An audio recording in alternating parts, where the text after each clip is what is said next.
It's a mystery wrapped in a riddle inside an enigma.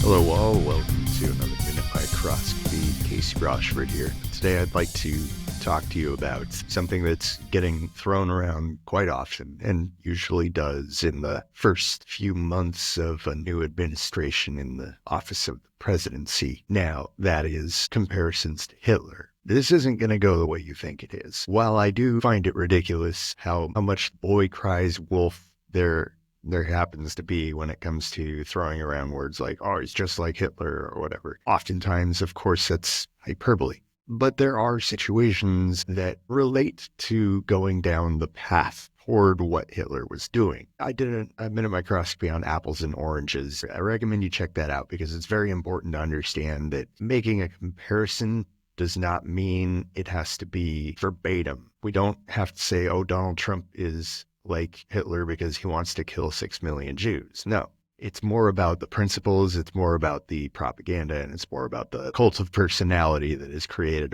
around the rise to power and what's done with that power after.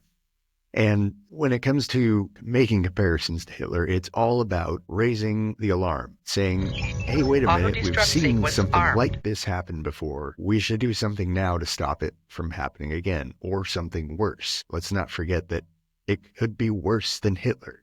It could be. And it probably will be at some point in our history, seeing how humans interact. If you were to brush off every comparison Hitler as someone just being emotional or dramatic, then you might actually miss an opportunity to prevent something horrible from happening. And will you ever know how horrible it is or what you actually did prevent? No, of course not. You can't see the future and then go back and change something. You have to assume something like that might happen, so we'd better correct course now. Do you understand what I mean?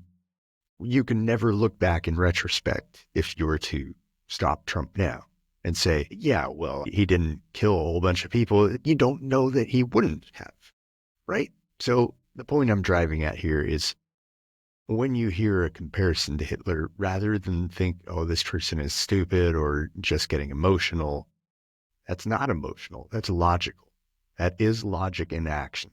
There may be emotion attached to it, and there probably is, and rightly so. There should be emotion with logic. The two can play together well. But what it actually is a logical analysis of the situation saying, look, this looks a lot like something else we've seen. And you can also use inductive reasoning to figure out what next moves he might be making. Like, share, subscribe, and fuck you, Trump.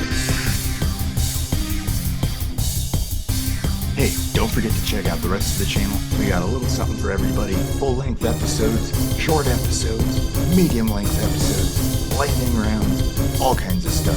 Every topic you can think of. Like, share, subscribe, tell your friends.